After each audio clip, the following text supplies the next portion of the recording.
Hello students, D law one.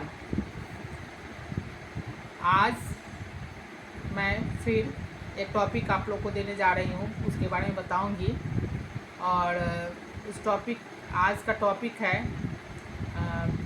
भारतीय रियासतों के प्रति ब्रिटिश नीति, यानी British policy towards the Indian states, यानी भारतीय रियासतों के प्रति ब्रिटिश की क्या पॉलिसी थी। तो अभी मैं आप लोग को भारत और हमारे देश पर अंग्रेज़ों का शासन कैसे हुआ मॉडर्न हिस्ट्री में, मैं उसका एक एक करके कि अंग्रेज़ के आने के बाद हमारे भारत पर उसका क्या इफ़ेक्ट पड़ा, इसके पहले नेक्स्ट क्लास में मैं आप लोग को बता चुकी हूँ। तो कल इससे पहले मैं आप लोग को एक्ट के बारे में बताई, और आज मैं आप लोग को बता रही हूँ कि उसकी क्या पॉलिसी रहती थी हमारे भारतीय रियासतों पे, यानी British policy towards the Indian states. यह आपका टॉपिक वेरी इम्पॉर्टेंट टॉपिक है। हर टॉपिक इम्पॉर्टेंट होता है, लेकिन आपको एक दूसरे के पूरक होता है, एक दूसरे को समझना होगा। और उसके बाद मैं फिर आगे आप लोग को स्वदेशी मूवमेंट है, खिलाफत है, बहुत सारे टॉपिक है जो मैं आप लोग को इसमें बताऊंगी। तो आखिर यह जो भारतीय रियासतों के प्रति ब्रिटिश नीति थी, तो ब्रिटिश अपना पॉलिसी क्या अपना रहा था, और हमारे भारतीय जो है वह क्या सोचते थे, और उसका क्या उस पर इफ़ेक्ट पड़ रहा था। तो हम देखते हैं कि भारतीय रियासतों के प्रति अंग्रेजी राज की नीति को लेकर हमारे वार्नर ने अपनी पुस्तक भारत की रियासतें में 3 भागों में बांटा है। अपनी एक पुस्तक है, उसको वह 3 भागों में डिवाइड किया है, 3 भागों में उसको बांटा है। तो पहला हम देखते हैं भाग है 1757 ईस्वी से 1813, यानी 1813 ईस्वी तक पहला आया। दूसरा हम देखते हैं कि जिसे ली वार्नर ने दिया है रिंग फेंस नीति कहा है, उसका नाम रखा है रिंग फेंस, यानी FENC फेंस, रिंग फेंस, वह उसको ये नाम रखा है। हाँ, कौन नाम रखा है? ली वार्नर ने अपना एक पुस्तक लिखा, और उस पुस्तक में 3 भागों में वह डिवाइड किया। और पहला वो हुआ 1757 से 1813, और दूसरा काल आता है, उसका दूसरा पीरियड आता है, सेकेंड पीरियड का है 1813 से लेकर 1857, 1757 से 1813 पहला, और 1813 से 1857, यानी 1813 से 1857। और तीसरा, और इसे लेखक ने सबऑर्डिनेट आइसोलेशन की नीति कहा है। तीसरा आपका आ गया काल जो है वह 1857 से 1858 ईस्वी के प्रथम, यह जो आता है, तो आपको पहले में और आप लोग को मालूम भी होगा कि प्रथम स्वतंत्रता संग्राम जो आप जानते हैं 1857 का, तो 1857 से 1858 ईस्वी के प्रथम स्वतंत्रता संग्राम के बाद ईस्ट इंडिया कंपनी समाप्त कर दी गई। ईस्ट इंडिया कंपनी को समाप्त कर दिया गया, इसकी चर्चाएं हो चुकी है, और भारत ब्रिटिश क्राउन के अधीन हो गया। भारत जो है वह ब्रिटिश क्राउन के अधीन हो गया। आपने इसको आप इसको समझ लीजिए कि, और इस पर आप अपना फोकस दीजिए कि यह 3 भागों में बांटा गया। इसका पीरियड की जब मैं बता चुकी हूँ, और उसके बाद आपने देखा कि 1857 से 1858 के बीच हमारे जो ईस्ट इंडिया कंपनी, जो पहले ईस्ट इंडिया कंपनी की स्थापना जो 1600 ईस्वी में हुई थी, और आप लोग वाकिफ़ है, बहुत सारी इस पर चर्चाएँ हो चुकी है, तो वह समाप्त हो गया। और ब्रिटिश क्राउन के अधीन भारत हो गया। तो आप इसको समझ गए कि क्या क्या था। और फिर हम आगे देखते हैं कि क्राउन और राज्यों के संबंध में क्या हुआ कि आप अधिक वैधानिक परिवर्तन किए गए। आपने देखा कि क्राउन और राज्य दोनों में के संबंधों में संवैधानिक जो था वह बहुत सारे परिवर्तन हुए। अब परिवर्तन स्वाभाविक है, जब कोई नया ये होता है तो परिवर्तन होता है, तो इसमें भी परिवर्तन होते गया। जो परिवर्तन जो था वह वास्तविक के आधार पर हुए, जो नियमाकुल वास्तविक था उसके आधार पर किया गया। और तब हम देखते हैं कि तीसरी अवधि जो था 1858 17 से 1857 से 58 जो था ईस्वी से आरंभ होती है, 1919 ईस्वी तक यह चली, 1919 तक यह चली। और इस अवधि में के सबऑर्डिनेट यूनियन की संज्ञा दी गई, और इस अवधि का आपको सबऑर्डिनेट यूनियन की संज्ञा दी गई।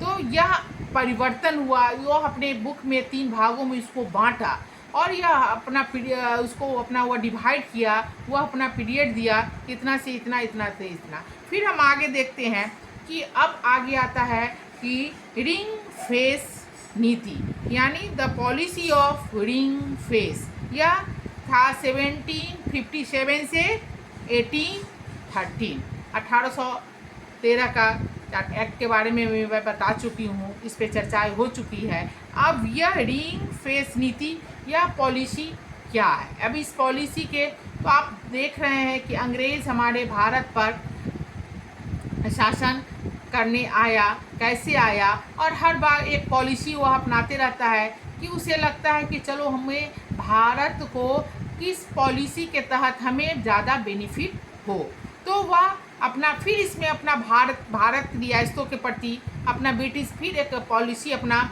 वह बनाना शुरू किया। तो ये रिंग फेस पॉलिसी जो है ये बहुत इम्पोर्टेंट चीज़ है। यह क्वेश्चन भी आता है आपके जीएस जीके वगैरह में भी यह क्वेश्चन पूछा जाता है कि वह, तो यह पॉलिसी जो था 1757 से 1813 यानी 1757 से 1813 ईस्वी।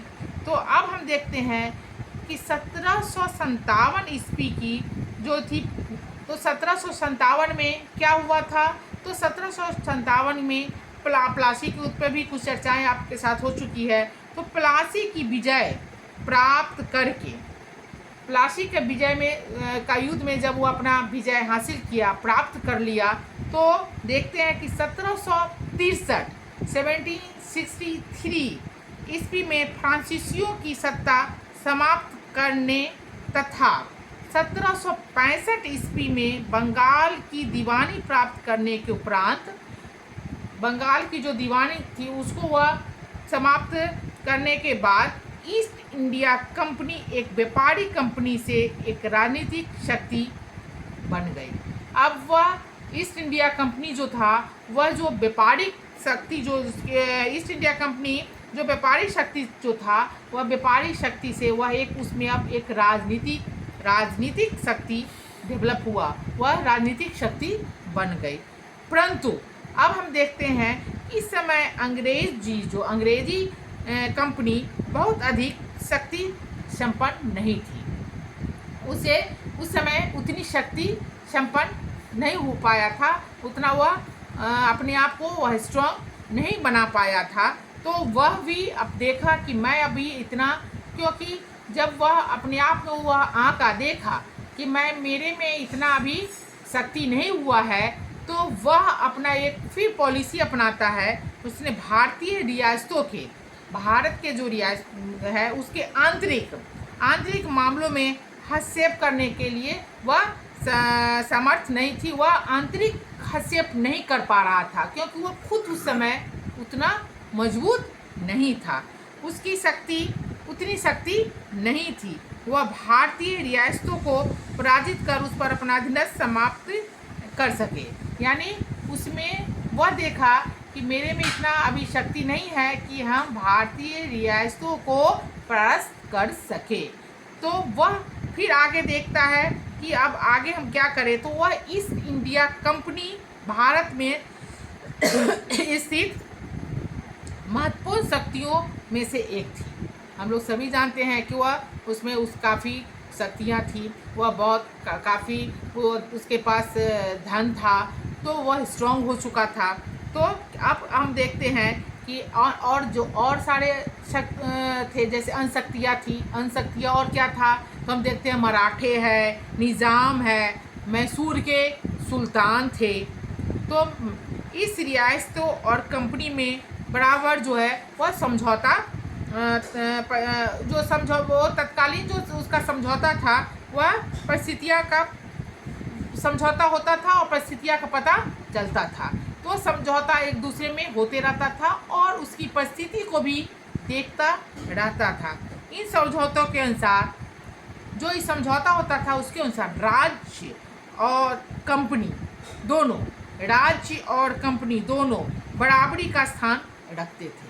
यह समझौता जब भी होता था, तो मैं पहले भी बताई कि राज्य और कंपनी दोनों था, वह दोनों का इक्वल स्थान रहता था। सबसे पहला समझौता हुआ था मई 1759 यानी 1759 ईस्वी में हैदराबाद के निज़ाम के साथ हुआ। पहला हैदराबाद के निज़ाम के साथ हुआ। और उसके बाद क्या हुआ कि उसके बाद हम फिर देखते हैं कि निज़ाम ने कंपनी के साथ सैनिक संधि कर ली थी। निज़ाम जो है वह कंपनी के साथ क्या की, सैनिक संधि कर ली थी। इस संधि द्वारा कंपनी ने अपनी शक्ति को, जो उसकी शक्ति थी, कायम रखने के लिए राजनीतिक समझौता को चालू करने की नीति, उसका जो था वह की नीति आरंभ की। वह देखा कि नहीं, हमें राजनीतिक समझौता करना है और उसे हमें चालू रखना है, तो वह उस पर समझौता किया। और तब फिर हम देखते हैं कि मैसूर, हैदर अली तथा मैंने जो हैदर अली और टीपू सुल्तान, जो आपको मैं बताऊंगी नेक्स्ट प्री 2 में भी पढ़ना है हैदर अली। तो फिर देखते हैं कि कुछ सीमा तक दोनों का निज़ाम से भी कंपनी को डर रहता था, उसे कंपनी को डर बना रहता था। तो डर आखिर क्यों था, कि इसलिए था कि मराठों और मैसूर दोनों के बीच में होने के कारण हैदराबाद का निज़ाम कंपनी से अधिक सहायता नहीं ले सकता था। अब हम देखते हैं कि मैसूर जो है, मैसूर राज के अर्काट और मराठा अवध के अस्तित्व को बनाए रखे रहते थे। वे राज्य समय आने पर सहायता दे सकते थे। वह हेल्प, समय जब ऐसी परिस्थिति आती थी तो वह सहायता कर सकते थे। अब इस तरह पड़ोसी राज्य को बनाए रखने की नीति को लॉर्ड सैलिसबरी ने एक अपना दिया है, कि क्या दिया है कि मंगल लोक के आक्रमण से, यह कोट है, के आक्रमण से बचने के लिए मृत्यु लोक तथा चंद्र लोक को सहायता देना कहा। यानी अर्काट, अवध और निज़ाम की आरंभिक संधियाँ प्रायः इसी कोटि की थी। वह अपना एक दिया कि जैसे कहा कि मंगल लोक के आक्रमण से बचने के लिए मृत्यु लोक और चंद्र लोक को सहायता देना कहा। तो यह हम सब सारी बातों में देखते हैं कि कैसे भारतीय रियासतों पर ब्रिटिश अपना कौन कैसा पॉलिसी अपनाना शुरू कर दिया। तो फिर हम आगे फिर चर्चाएं होती है कि अब हम देखते हैं कि ब्रिटिश शक्तियां जो है कि आक्रमणों को रोकने के उद्देश्य से, ब्रिटिश शक्ति का जो आक्रमण जो वह को रोकने के उद्देश्य से कंपनी ने अपने राज्य की सीमाओं के साथ साथ बाधक शक्तियां को घेरा बनाने की नीति का अनुकरण किया। वह कौन किया, तो कंपनी। तो अब हम फिर देखते हैं कि क्या उसके आगे में और क्या योजनाएं बनती है।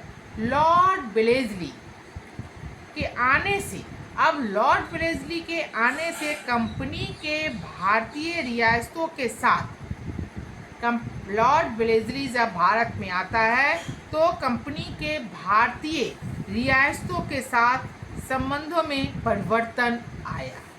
अब भारतीय रियासतों के संबंधों में क्या उसके लॉर्ड वेलेस्ली के बाद क्या परिवर्तन आया? तो कुछ तो परिवर्तन ऐसा आया होगा उसने। तो अब परिवर्तन देखते हैं कि उसने भारतीय राज्यों को अंग्रेजी राजनीतिक परिधि में लाने के लिए सहायक संधि प्रणाली का प्रयोग किया। पहला, सहायक संधि प्रणाली का प्रयोग किया। अब सहायक सहायक संधि प्रणाली का क्या प्रयोग किया? तो वह क्या देखा भारत में, भारत के जो हमारे रियासत के प्रति उनका क्या था, तो और क्या वह चाहते थे जब वह भारत में आए लॉर्ड वेलेस्ली। तब देखते हैं कि इससे अंग्रेजी सत्ता की श्रेष्ठता स्थापित हो गई। अंग्रेजी सत्ता की श्रेष्ठता यानी अंग्रेजी सत्ता की श्रेष्ठता यहाँ स्थापित हो गई। अब हम फिर देखते हैं कि नेपोलियन, अब आगे फिर देखते हैं कि स्थापित हो गई और नेपोलियन का भय भी टल गया। जो उनको भय था वह सामने से वह भय नहीं दिखाई देने लगा। इस प्रणाली ने भारत में अंग्रेजी साम्राज्य के प्रसार में विशेष भूमिका निभाई। कहाँ पे? तो भारत में अंग्रेजी साम्राज्य जो था वह के प्रसार में वह बढ़ते गया, यह इसमें भूमिका काफ़ी निभाई और भारत में एक विस्तृत क्षेत्र पर अपना आधिपत्य जमा लिया। अब देख रहे हैं कि वह धीरे धीरे भारत के अधिकांश जगहों पर वह अपना पूर्ण रूपेण कब्जा को कर लिया। तो और वह आगे अपना वह और फैल रहा था, बढ़ रहा था। अब हम देखते हैं कि ब्रिटिश भूमिका क्या थी उसका। तो और बहुत सारे पॉइंट है जो इसमें है, जैसे कि आपको आप बताते हैं कि कोई भारतीय, यह 1803 में जॉर्ज बार्लो ने स्पष्ट रूप से कहा कि कोई भारतीय रियासत ऐसी नहीं रखनी चाहिए जो अंग्रेजी शक्ति पर निर्भर न हो अथवा जिसका राजनीतिक आचरण इससे पूर्णतया अधीन न हो। तो हम देखते हैं कि यह जो रिंग फेस का जो विस्तार था, यह जो इसका क्या था कि सहायक संधि वास्तव में भारतीय राज्यों के लिए मीठा पीस थी। यानी सहायक संधि जो था वह जो हुआ, लॉर्ड वेलेस्ली जो हमारे भारत में आया और वह जो सहायक संधि प्रणाली का प्रयोग किया, तो इससे कहा जाता है कि यह एक मीठा विष के तरह था, जिसको स्वीट पॉइजन हम कहते हैं। कि यानी स्नेह धीरे धीरे वह फैलेगा और उस जहर का बाद में असर होगा। तो वही हमारे भारत रियासतों के साथ हुआ। यह जो सहायक संधि प्रणाली जो अपनाया गया, इसका इफेक्ट धीरे धीरे हमारे भारत पर पड़ना शुरू हो गया था। फिर हम देखते हैं कि और आगे फिर देखते हैं कि एक अंग्रेज ने सहायक संधि को एक ऐसी नीति से तुलना की, अपना दिया कि उसने कहा कि नहीं, जिससे मित्रों को उस समय तक वह अपना एक विचार व्यक्त किया कि यह जो सहायक संधि हुआ, यह क्या था, यह होना चाहिए था कि नहीं होना चाहिए था। तो वह अपना एक तुलना किया और कहा कि नहीं, जिससे मित्रों को उस समय तक मोटा करो अपने मित्रों को, जब तक वे हड़पने योग्य न हो। यह बहुत इंपॉर्टेंट लाइन है। तब तक करो कि जब तक उसे हड़प नहीं सके। तो यही हमारे अंग्रेजों का भी पॉलिसी चलता था। फिर हम देखते हैं कि सहायक संधि प्रणाली के प्रभाव के बीच में क्या क्या आया। तो कार्ल मार्क्स का नाम आप सुने होइएगा, ने भी इस प्रकार कहा कि सहायक प्रणाली जो संधि जो का प्रयोग जो किया गया, तो वह भी अपना एक विचार दिए हैं। ये बहुत इम्पोर्टेंट है कि स्थानीय राजा, इसका अस्तित्व तो वास्तव में उसी दिन समाप्त हो गया जिस दिन वे कंपनी द्वारा सुरक्षित बने। उसी दिन समाप्त हो गया जिस दिन कंपनी द्वारा सुरक्षित बने। अथवा कंपनी उनकी सहायक बनी। कंपनी उनकी सहायक बनी। यदि आप किसी भी राज्य की आय को दो सरकारों के बीच बांट दे, किसी भी राज्य के आय को दो सरकारों के बीच अगर आप बांट दे तो आप निश्चय ही एक के साधनों को तथा दोनों के प्रशासनों को पंगु बना देंगे, तथा जिन परिस्थितियों में आप उनको बाहरी रूप से स्वतंत्र रहने देंगे, बाहरी रूप से आप स्वतंत्र रहने देंगे, वह केवल अस्थायी क्षय ही होगी तथा उनके कभी भी सुधार नहीं हो सकता है। यह किनका कहना था? कार्ल मार्क्स ने इस प्रकार कहा कि जैसे ही अपने राज्य को आप दो भागों में बांटिएगा तो उसका आपका रिजल्ट क्या आएगा, तो वह उनका विचार था। तो हम इस टॉपिक में देख रहे हैं, आपको बता रहे हैं कि कैसे भारतीय रियासतों के प्रति अंग्रेज़ों ने अपने पॉलिसी को अपनाता गया और अपना रहा है, और कैसे उसको हमारे बीच कैसे आपको पहले ही बताए हैं कि ली बार्नर ने अपने पुस्तक में कैसे वह अपने डिटेल्स में वह बताए हैं, कैसे पीरियड को उसमें डाले हैं। तो हम आपको आज इस पॉलिसी के बारे में कुछ उसका बताई हूँ। फिर नेक्स्ट क्लास में मैं बताऊँगी कि इसका क्या इस पे आलोचना हुआ, फिर यह जो इसकी जो पॉलिसी थी उस पॉलिसी का फिर आगे क्या प्रभाव पड़ता है, और फिर हम देखते हैं कि इसके प्रभाव पड़ने के बाद फिर उसके आगे हम देखते हैं कि रानी विक्टोरिया की घोषणा और अधीनस्थ संघ की नीति, यानी रानी विक्टोरिया की घोषणा क्या थी, यह सब हम आपको दूसरे नेक्स्ट क्लास में फिर मैं बताऊंगी। आप इसको पढ़िएगा और इसको समझने की कोशिश कीजिए। हर पॉइंट आपके भारत पर अंग्रेज के आने से क्या क्या प्रभाव पड़ा और हमारे भारत के जनता को वह कैसे किस किस पॉलिसी के तहत वह अपने पैरों को कैसे वह यहाँ पे जमाया, कैसे वह आगे बढ़ते गया, कैसे वह एक पॉइजन की तरह, मीठे जहर की तरह वह उसका घोल जो है वह हमारे पूरे भारत देश पर उसका असर पड़ते गया और हम उस विष को पीते गए और वह पिलाते गया। तो यह हम सब सारी एक एक पॉइंट आपके इससे पहले भी मैं और एक्ट बताई हूँ। आज फिर नेक्स्ट क्लास में इसके बारे में आगे फिर बताऊँगी। तो फिर अब आगे नेक्स्ट क्लास में बताऊँगी, आप इसको खुद पढ़िएगा। कहीं भी कोई प्रॉब्लम हो तो आप श्योर उसको आप पूछिएगा। फिर जब क्लास रेगुलर मोड में चलेगी तो और सारी चर्चाएँ फिर होगी। बार बार हर क्लास में मैं आपको बताती हूँ यह बात। धन्यवाद।